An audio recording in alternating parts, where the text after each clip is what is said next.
شرعی طور پہ حاضر و ناظر کا مطلب ہوتا ہے کہ ایک مقام پر بیٹھ کر پوری کائنات کو بالکل اس طرح دیکھنا جیسے یہ ہتھیلی، دور و نزدیک کی آواز سننا، ایک لمحے میں ہزاروں میل کا سفر طے کر کے کہیں پہنچ جانا اپنے جسم کے ساتھ، اور چاہے تو ایک مقام پہ بیٹھے بیٹھے پوری کائنات میں جہاں ہاتھ بڑھا کے تصرف کرنا چاہے کر سکنا۔ ان تمام چیزوں کے مجموعے کا نام حاضر و ناظر ہوتا ہے، کیونکہ جو پوری کائنات کو اس طرح دیکھ رہا ہو، ایک مقام پر بیٹھ کر پوری کائنات میں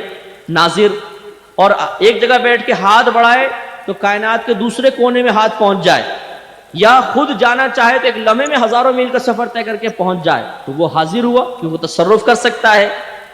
یہ ہے حاضر و ناظر کا شرعی تصور، کہ ایک مقام پر بیٹھ کر پوری کائنات کو مثل کف دست کے دیکھنا، ہاتھ کی ہتھیلی کی مثل دیکھنا، دور و نزدیک کی آوازیں سننا،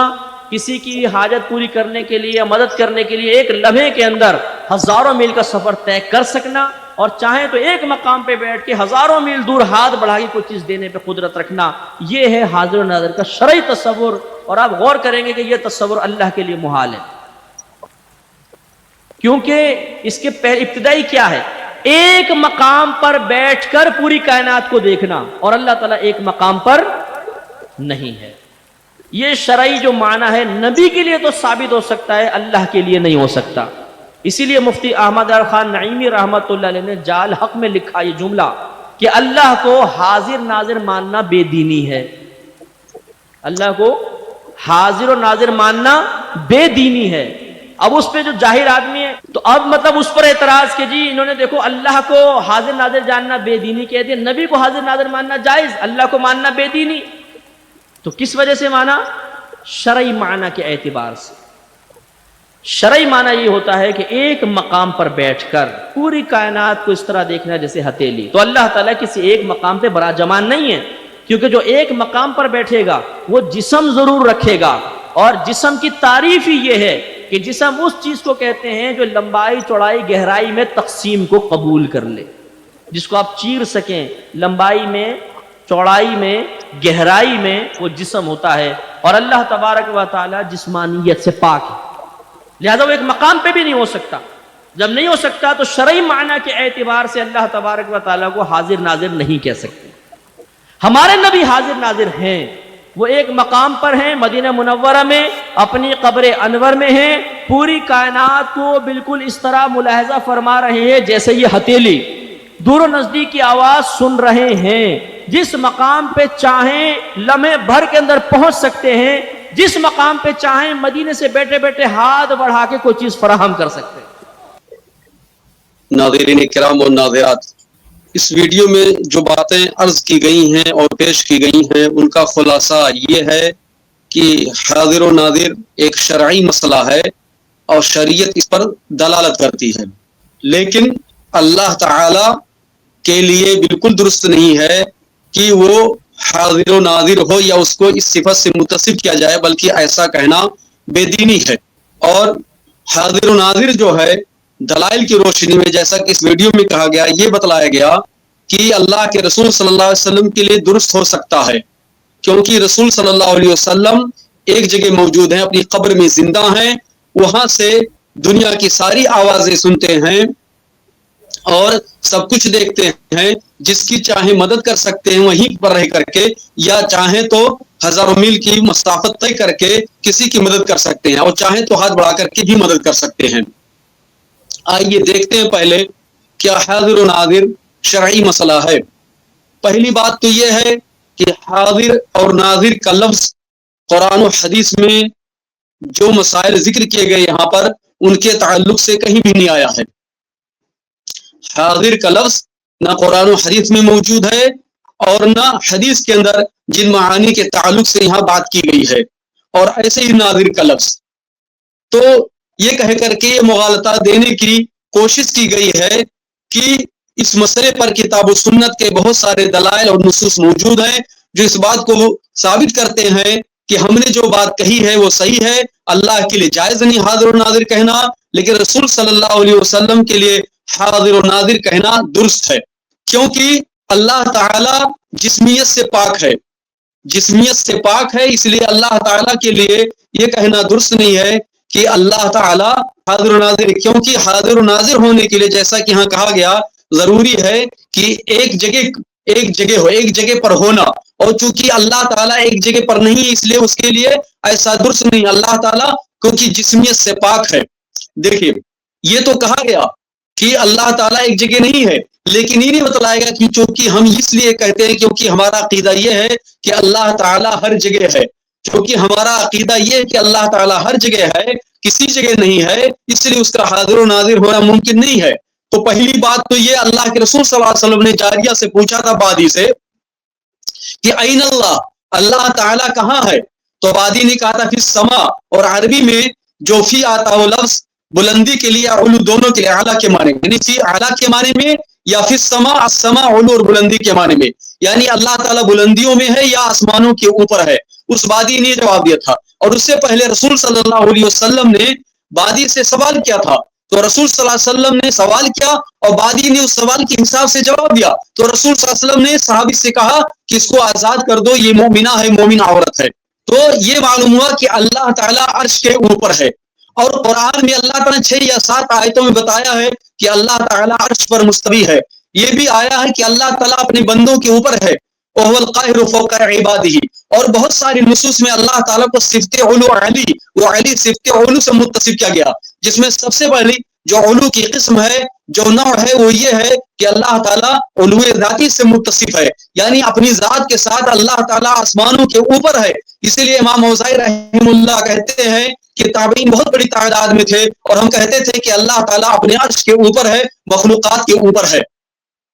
تو یہ کہنا کہ چونکہ اللہ تعالیٰ ایک جگہ نہیں ہے، ہم اس چیز کو نہ جگہ سے تعبیر کر سکتے ہیں نہ کسی اور چیز سے، یہ سارے الفاظ کتاب و سنت میں نہیں آئے ہیں کہ اللہ کے لیے جگہ کا استعمال کیا جائے یا نہ کیا جائے، تو نہ استعمال کرتے نہ اس کی نفی کرتے ہیں۔ لیکن اللہ کے رسول صلی اللہ علیہ وسلم نے یہ بتلایا کہ اللہ تعالیٰ آسمانوں کے اوپر ہے، اور اس کی بنا پر کسی کے ایمان کا فیصلہ کیا، اللہ تعالیٰ نے اپنی کتاب کے اندر یہ بات بتلائی، اور صحابہ کرام نے اس بات کا اقرار کیا، اور ایسے ہی تابعین نے اس بات کو مانا اور اس بات کو پھیلایا۔ تو ایسی صورت میں یہ کہنا کہ اللہ تعالیٰ چونکہ ہر جگہ نہیں ہے، اصل یہ کہنا چاہتے کہ ہر جگہ جو ان آیات کے مخالف ہے۔ دوسری بات اس کے لیے دلیل پیش کی کہ اللہ تعالیٰ جسمیت سے پاک ہے۔ میرے بھائی کوئی کتاب اللہ اور سنت رسول کی دلیل پیش کرتے ہیں، جیسا کہ امام احمد رحمہ اللہ نے کہا کہ جب ان کو فتنہ خلق قرآن میں سزا دی جاتی تھی، مارا جاتا تھا اور کہا جاتا اے احمد قبول کر لو، ایک خلیفہ وقت کہتا تھا احمد قبول کر لو، میں اپنے ہاتھوں سے تمہارے بندھن کو کھول دوں گا، اس بات کو مان لو۔ تو امام احمد کہتے تھے یأتونی بشیء من کتاب اللہ و سنت رسولی حتی اقول بھی، میرے پاس لاؤ کتاب اللہ کی کوئی بات اور سنت رسول کی کوئی بات، یہاں تک کہ میں اسے کہوں۔ تو بات تو کتاب اللہ اور سنت رسول سے بلانی چاہیے، عقیدے کی بات ہے، دین کی بات ہے۔ کیا ہمارے دین میں کتاب اللہ اور سنت رسول میں، صحابہ کرام کے کلام میں، تابعین کے کلام میں کوئی چیز ایسی نہیں موجود ہے جو بتلا سکے کہ جو بات کہی گئی کہ اللہ تعالیٰ جسمیت سے پاک ہے؟ اور یہ بتلایا گیا کہ جسمیت کا معنی یہ ہوتا ہے، دیکھیے صرف ایک معنی بتلایا، عام متکلمین کے ہاں دیکھیں گے یا اور اہل فلسفہ کے یہاں تو جسم کا صرف ایک معنی یہ نہیں بتلاتے ہیں کہ جس کا اپنا حجم ہو اور اس کو جگہ ہو اور طول ہو، عرض ہو، اس کے علاوہ وہ کہتے ہیں کہ جسم اس کو بھی کہتے ہیں کہ جو خود بخود قائم ہو، اس کو اپنے وجود میں، اپنے وجود کے بقا اور قیام میں کسی اور کی حاجت اور ضرورت نہ ہو، اس کو بھی جسم کہتے ہیں۔ اس کو بھی جسم کہا جاتا ہے، کہتے ہیں بعض لوگ جس کی طرف اشارہ کیا جائے، اور اس کو بھی جسم کہتے ہیں بعض لوگ کہ جس کے بعض اجزاء ایک دوسرے کے محتاج ہوں۔ تو پہلی بات تو یہ ہے کہ لفظ جسم نہ کتاب اللہ میں آیا ہے اور نہ سنت رسول میں آیا ہے، اور اللہ تعالیٰ کے اسماء اور صفات کا تذکرہ کتاب اللہ اور سنت رسول میں آیا ہے۔ صحابہ کرام نے اسی کو سمجھا ہے، اللہ کے رسول صلی اللہ علیہ وسلم اس کو کھول کھول کر کے 23 سالہ مدت میں خوب اچھے طرح سے صحابہ کرام کے سامنے بیان فرمایا، اور صحابہ کرام نے اس کو سمجھا۔ اور ایک صحابی نے کہا میں سورہ اخلاص کی تلاوت اس لیے کرتا ہوں کیونکہ اللہ کی صفت ہے، لأنها صفت الرحمن۔ تو صحابہ کرام نے جانا اور سمجھا، کیا انہوں نے اللہ کو کسی چیز سے متصف کرنے کے لیے کتاب و سنت کے علاوہ کسی اور لفظ کا استعمال کیا؟ آخر لفظ جسم کے استعمال کرنے کی ضرورت کیوں پڑ رہی ہے, اور اس کو استعمال کر کے کتاب اللہ اور سنت رسول میں جو چیزیں آئی ہیں ان کا بالکل ذکر نہیں کیا جا رہا ہے, بلکہ کسی اور چیز کا ذکر کیا جا رہا ہے, اور ساتھ ہی ساتھ کتاب اللہ اور سنت رسول میں جو چیز آئی ہے اس کی نفی کرنے کی کوشش کی جاتی ہے. تو پہلی بات تو یہ ہے کہ اس طرح کے الفاظ کا استعمال کرنا قطعاً درست نہیں ہے, کیونکہ اللہ تعالیٰ کے اسما توقیفی ہیں, اللہ تعالیٰ کی صفات توقیفی ہے, اور اہل سنت والجماعہ کا منہج ہے کہ اللہ کے بارے میں جو چیز نہیں آئی ہے نہ ہم اس کو ثابت کریں گے نہ اس کی نفی کریں گے. ہاں اگر کوئی ایسا لفظ استعمال کرتا ہے تو اس کو پوچھیں گے کہ تمہارا اس سے ارادہ کیا ہے, تم کہنا کیا چاہتے ہو. اگر معنی صحیح ہوگا تو کتاب اللہ سنت رسول کی موافقت کی بنا پر تو معنی کو لے لیا جائے گا, اور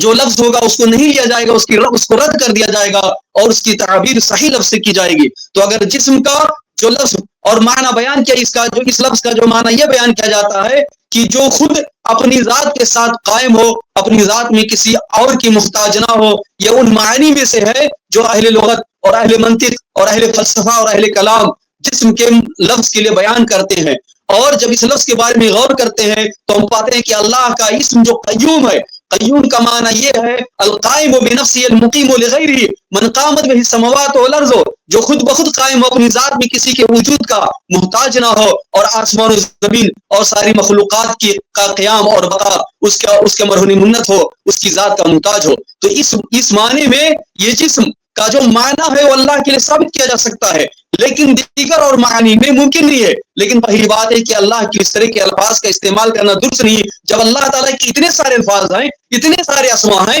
کہ اللہ کے رسول کہتے ہیں میں تیری تعریف نہیں کر سکتا, ثناء علیک انت کما اثنیت علی نفسک, تو ویسے ہی جیسے کہ تو نے تعریف کی, اور اللہ کی تعریف اس کے اسماء و صفات ہی کے ذریعے کی جا سکتی ہے. تو جب ساری چیزیں ہیں تو ان کو چھوڑ کے دوسری چیزوں کو استعمال کرنے کی کیا ضرورت ہے. تو ایک بات تو یہ معلوم ہوئی کہ جو دلیل دی گئی اس بات کے لیے کہ اللہ حاضر و ناظر نہیں ہے وہ دلائل درست نہیں ہے. دوسری بات, کیا اللہ کے لیے حاضر اور ناظر کہنا درست ہے؟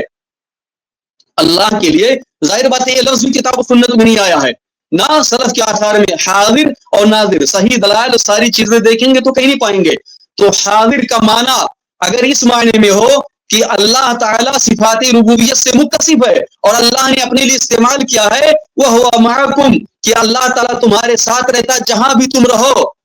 چاہے 2 کی سرگوشی ہو, 3 کی ہو, 4 کی, 5 کی, اس سے کم یا اکثر, اللہ تعالیٰ ان کے ساتھ ہوتا ہے. اللہ تعالیٰ سے کوئی بھی چیز غائب نہیں. اللہ تعالیٰ ہر چیز کا جاننے والا ہے, سمیع ہے, سب کچھ سننے والا ہے, بصیر ہے, سب کچھ دیکھنے والا ہے, سب کچھ جاننے والا ہے. علام الغیب عالم الغیب والشہادہ ہے, ڈھکی چھپی ہر چیز کا جاننے والا ہے. تو اس اعتبار سے وہ عرش پر مستوی ہونے کے باوجود لوگوں سے زیادہ ہر جگہ کے بارے میں جانتا ہے. تو اس معنی کے اعتبار سے کہہ سکتے ہیں, لیکن معنی کے بجائے ہم کہیں گے صفت معیت. صفت معیت یعنی عمومی معیت, معیت عامہ اللہ تعالیٰ کے لیے ثابت ہے, جس سے ثابت ہوتا ہے, جس کا لازمی معنی ہے کہ اللہ تعالیٰ ہر چیز کو محیط ہے, ہر چیز کو جاننے والا ہے, سب کچھ سننے والا ہے, سب کچھ دیکھنے والا ہے, کوئی بھی چیز اس کے احاطے علم سے باہر نہیں ہے. ناظر کا معنی دیکھنے والا, بصیر معنی یہی ہوتا ہے مبصرات, جو کچھ بھی دیکھنے کی چیزیں ہوں اللہ سب کچھ دیکھ رہا ہے. لیس کمثلہ شیء وهو السمیع البصیر.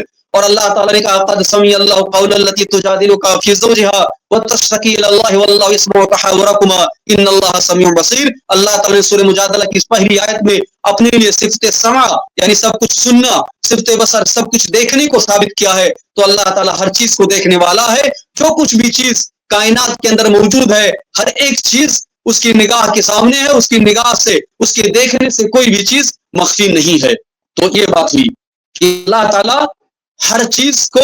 دیکھ رہا ہے, ہر چیز اس کے احاطے علم میں ہے, اور اس کے سمع اور بصر اس کے دیکھنے اور سننے سے کوئی بھی چیز اوجھل نہیں ہے. تو درست بات یہ ہے کہ اللہ کے لیے وہ اسماء و صفات یا وہ الفاظ استعمال کیے جائیں جو کتاب اللہ اور سنت رسول میں آئی ہیں, اور جن کو اللہ نے ہمارے لیے بیان کیا ہے اور اس کے رسول صلی اللہ علیہ وسلم نے ہمارے لیے بیان کیا ہے, اور انہی چیزوں کو صحابہ کرام نے ہم تک پہنچایا ہے. اس کے بعد جو بات یہ آتی ہے کہ رسول صلی اللہ علیہ وسلم حاضر و ناظر ہے, اور حاضر و ناظر کا معنی یہ بتلایا گیا کہ رسول صلی اللہ علیہ وسلم ایسے ہی ہر چیز کو دیکھتے ہیں جیسے انسان اپنی ہتھیلی کو دیکھتا ہے, اور ہر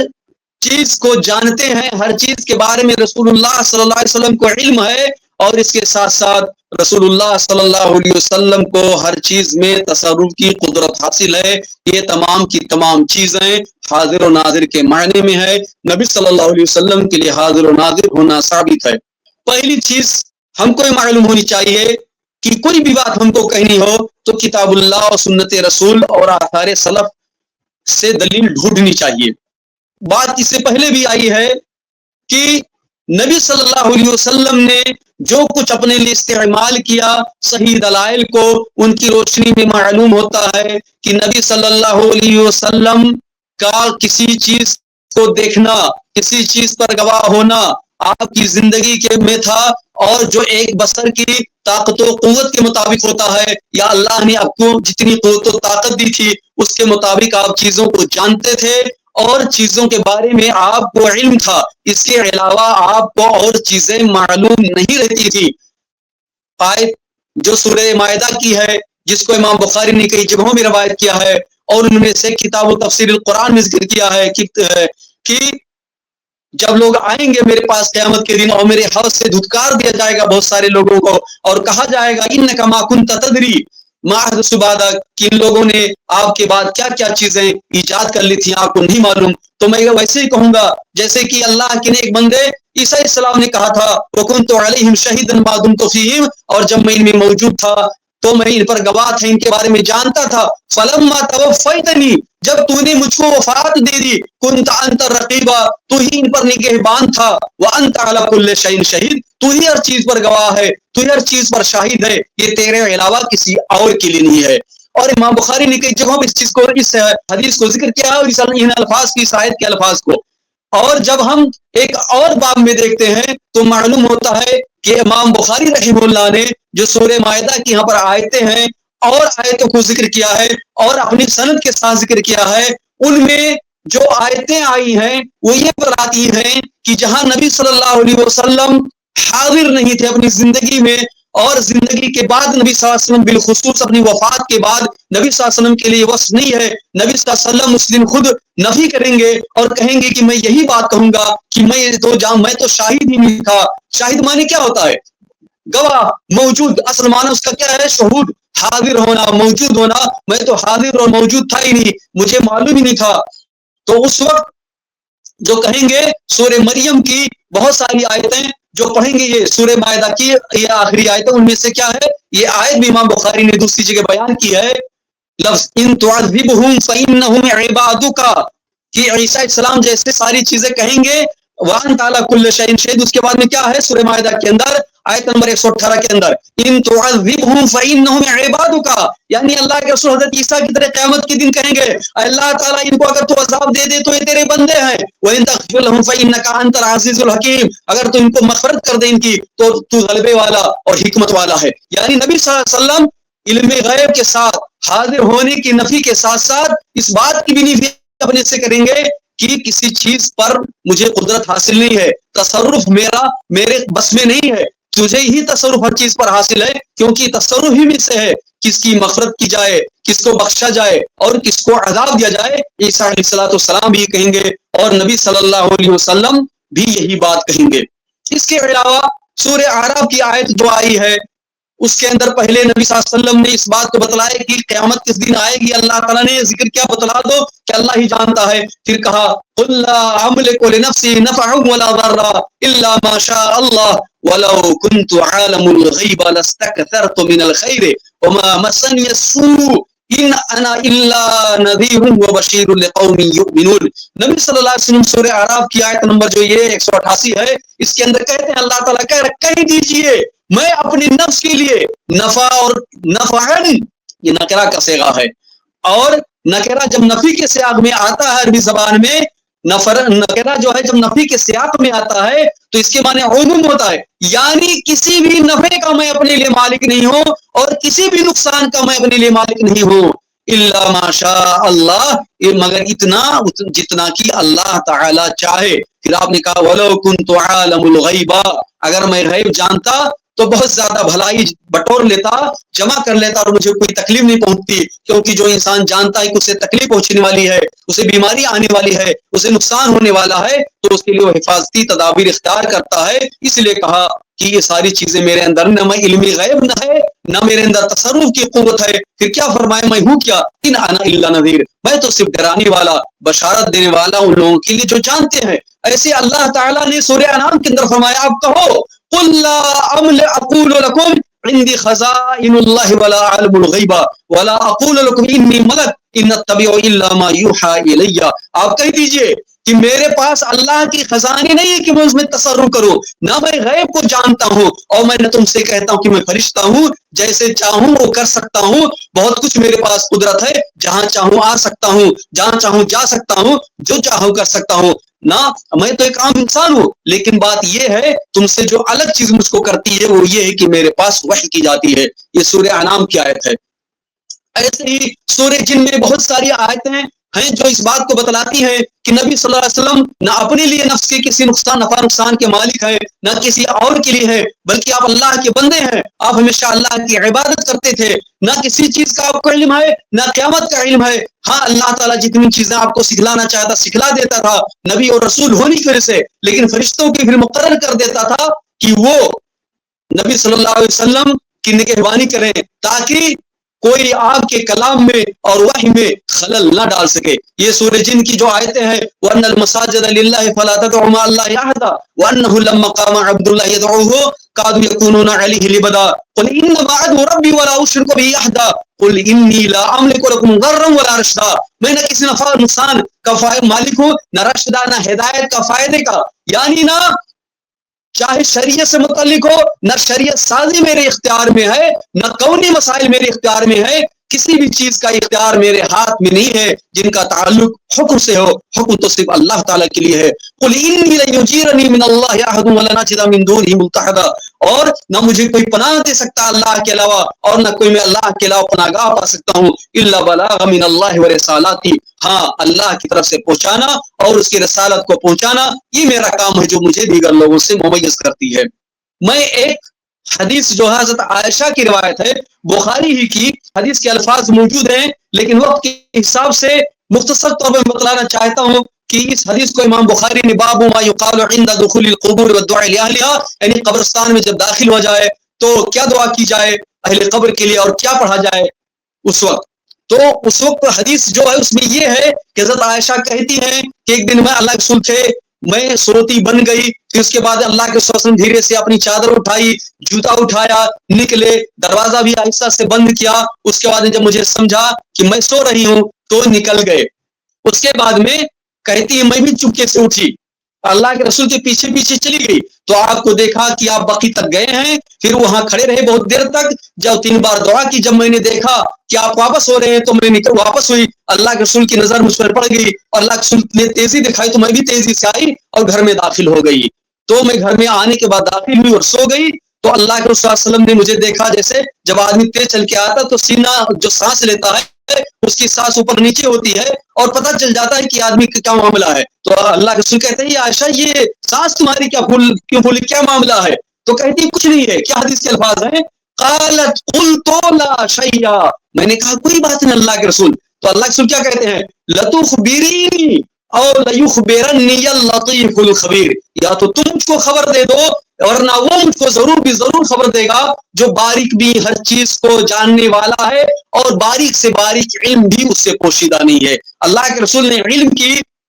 نسبت اللہ کے رسول اللہ تعالیٰ کی طرف کی, اور کہا مجھے نہیں معلوم کیا معاملہ ہے, کیا ماجرا ہے. حضرت عائشہ اگر جانتی تو اللہ کے رسول اس کو فوراً بتا دیتی, لیکن بتلایا نہیں, چھپا لیا. لیکن اللہ کے رسول نے کہا نہیں بتلاؤ گی تو اللہ تعالیٰ ضرور بھی ضرور بتلا دے گا. تو پھر بتلایا, پوری بات بتلائی. تو کہا کہ جبریل آئے تھے, اور جب یہ معاملہ ہے کہ جب تم اپنی چادر ہٹا دیتی ہو, سو جاتی ہو, تو وہ آتے نہیں ہیں, تو اس لیے مجھے باہر بلایا, تو میں نکلا اور تم کو پریشان کرنا مناسب نہیں سمجھا. اور اللہ کے رسول اس میں کیا کہتے ہیں, وَغَنَمْتُ أَنْ قَدْ رَقَدْتِ فَكَرِهْتُ أَنْ أُوقِظَكِ وَخَشِيتُ أَنْ تَسْتَوْحِشِي. جب میں نے سمجھا اللہ کے رسول اگر عالم الغیب ہیں، ہر چیز جانتے ہیں، سب کچھ حضرت عائشہ بغل ہی میں سو رہی ہیں، اللہ کے رسول کو گمان ہے کہ عائشہ سو رہی ہیں اس لیے نکل گئے اور کہتے تو میں نے ناپسند کیا کہ میں تم کو جگاؤں، یعنی اللہ کے رسول کو یہاں ظنہ کس معنی میں؟ یقین کے معنی، اگر یقین ہو تو کس استعمال کیا میں جگاؤں؟ تو یہ چیز ہے کہ اللہ کے رسول صلی اللہ علیہ وسلم کو اگر علم ہوتا اور ساری چیزیں ہوتی تو کیوں کرتے؟ اور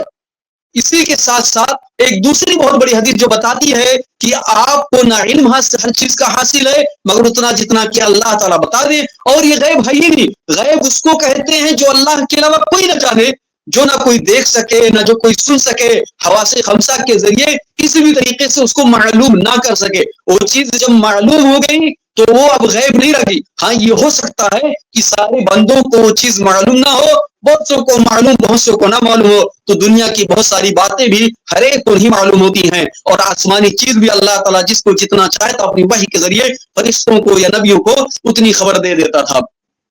یہاں جو بات تصور سے متعلق ہے کہ مسلم شریف کی روایت ہے کہ نبی صلی اللہ علیہ وسلم نے 3 دعائیں کی، نبی صلی اللہ علیہ وسلم نے 3 دعائیں کی، 3 دعائیں کی، نبی صلی اللہ علیہ وسلم کہتے ہیں 2 دعاؤں کو تو اللہ تعالیٰ نے قبول کر لی، فَأَعْطَانِ سَأَلْتُ رَبِّي ثَلَاثًا فَأَعْطَانِ اثْنَتَيْنِ وَمَنَعَنِي وَاحِدًا، میں نے اپنے رب سے 3 چیزوں کو مانگا، 2 کو اللہ تعالیٰ نے دے دیا، 1 کو روک دیا۔ میں نے کہا تھا اللہ میری امت کو قحط کے ذریعے مت ہلاک کر، تو اللہ تعالیٰ نے اس دعا کو قبول کر لیا، اور میں نے یہ دعا کی کہ میری پوری امت بارش اور غرق پانی میں ڈوب کر کے ہلاک نہ ہو، تو اللہ تعالیٰ نے اس دعا کو قبول کر لیا۔ لیکن جب میں نے یہ دعا کی کہ اللہ تعالیٰ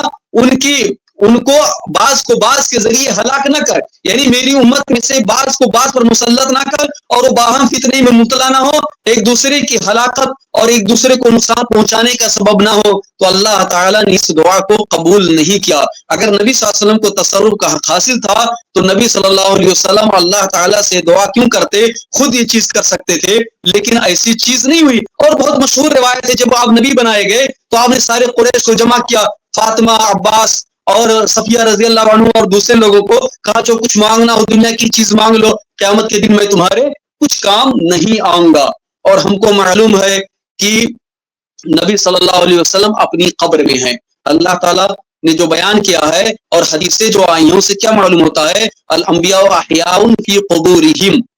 انبیاء اپنی قبروں میں زندہ ہیں، ان کی زندگی کیسی برزخی زندگی ہے، لیکن اللہ تعالیٰ نے بھی کہا مرنے والے ہیں، اور صحابہ کرام استعمال کیا کہ اللہ رسول وفات پا چکے ہیں، اور کیا کہا حضرت ابو بکر نے؟ من کان یعبد محمدا فإن محمدا قد مات ومن کان یعبد اللہ فإن اللہ حی لا یموت۔ اس حدیث میں جو بخاری کی ہے، حضرت عائشہ کہتی ہیں جب اللہ کے رسول کی وفات ہوگی تو حضرت عمر کھڑے ہوئے ایسی باتیں کہیں جو ایسے کہے گا میں اس کی گردن مار دوں گا، لیکن جب حضرت ابو بکر آئے اور اللہ کے رسول کی پیشانی کو بوسہ دیا پھر کہا خاموش ہو جاؤ، بیٹھ جاؤ، اس کے بعد میں کھڑی بات فرمائی کہ جو اللہ تعالیٰ کی عبادت کرتا تھا تو اللہ تعالیٰ زندہ ہے، اور جو محمد کی عبادت کرتا ہے محمد کی وفات ہوگی۔ اور یہی بات فتح الباری میں ابن حجر نے ابن ابی شیبہ کے حوالے سے ذکر کا بیان کیا، روایت صحیح ہے کہ حضرت عباس نے ابو بکر رضی اللہ عنہ سے پہلی بات کہی تھی، لیکن چونکہ حضرت عباس کی مسلمانوں کے درمیان وہ حیثیت نہیں تھی، نہ علمی اعتبار سے نہ جاہ و جلال کے اعتبار سے، اس لیے ان کی بات لوگوں نے نہیں سنی، اور حضرت عمر کا مرتبہ ان سے کہیں بڑا تھا۔ جب حضرت ابو بکر رضی اللہ عنہ آئے اور یہ بات کہی تو سارے لوگ خاموش ہو گئے، حضرت ابو بکر بھی خاموش ہو گئے، اور سب کو بات سمجھ میں آئی، اور سب نے اللہ کے رسول صلی اللہ علیہ وسلم کی اس کے بعد میں جنازہ پڑھنے کا، تجہیز و تکفین کا کام کرنا شروع کیا، اور ساری چیزیں ہوئی۔ تو ان تمام چیزوں سے معلوم ہوتا ہے، اور دیگر دلائل بہت سارے ہیں کہ جن سے معلوم ہوتا ہے کہ نبی صلی اللہ علیہ وسلم کے لیے نہ علم غیب ہے، نہ زندگی کے بعد نہ آپ شاہد ہیں اپنی موت کے بعد، بالخصوص جیسا کہ آیت کے اندر صحیح بخاری میں کئی جگہوں پر موجود ہے اور مسلم کے اندر بھی موجود ہے۔ اس کے علاوہ آپ کو کسی بھی تصرف کا حق حاصل نہیں ہے، نہ اپنے لیے نہ غیروں کے لیے، مگر اتنا ہی جتنا اللہ تعالیٰ چاہے اور جتنی کی اجازت دے اور جتنے پر آپ کو قدرت عطا فرمائے۔ ان تمام دلائل کی روشنی میں یہ کہنا کہ ایک شرعی چیز ہے، اور ایسے الفاظ استعمال کرنا جو کتاب و سنت میں آئے بھی نہیں ہیں، اور پھر غور کرانے کی کوشش کرنا کہ جو بات میں کہہ رہا ہوں وہ کتاب اللہ اور سنت رسول کی چیز ہے، معاذ اللہ، ہرگز ایسا نہیں کرنا چاہیے، کیونکہ ہر انسان قیامت کے دن اللہ تعالیٰ کی دربار میں کھڑا کیا جائے گا، اور اس سے سوال کیا جائے گا کہ ساری کی ساری جو چیزیں تھیں سب موجود تھی، نہ نبی نے بیان کیا، نہ صحابہ کرام نے بیان کیا، نہ ان کے بعد کے لوگوں نے بیان کیا، پھر یہ بات جو بہت بعد میں آئی، فتنے کی شکل میں آئی، اور کہاں سے آئے، کیوں آئی، یہ ساری کی ساری بدعات و خرافات ایجاد کر لی گئی، تو یہ ان میں بھی داخل ہے جو اللہ کے رسول کہیں گے کہ میں کہوں گا، ان سے کہا جائے گا انک لا تدری ما احدث بعدک۔ علماء کرام نے جیسے کہ امام نووی نے ذکر کیا ہے کہ ان لوگوں کو بھی اس حدیث کے معنی میں شامل کیا ہے جو مختلف طرح کے بدعات و محدثات کو ایجاد کرتے ہیں اور امت میں اس کو پھیلاتے ہیں، اور بسا اوقات ان میں سے بعض لوگوں کو علم ہوتا ہے لیکن بہت سارے اسباب کی بنا پر اس کے باوجود بھی ان چیزوں سے باز نہیں آتے ہیں۔ اللہ تعالیٰ سے دعا ہے کہ اللہ تعالیٰ تو سب کو ہدایت دے، ہدایت پر باقی رکھ، ہدایت پر ثابت قدم رکھ، تا زندگی ہدایت پر چلنے کی توفیق عطا فرما، اور جب موت بھی ہو تو ایمان و اسلام پر ہو۔ آمین۔ وآخر دعوانا الحمد للہ رب العالمین۔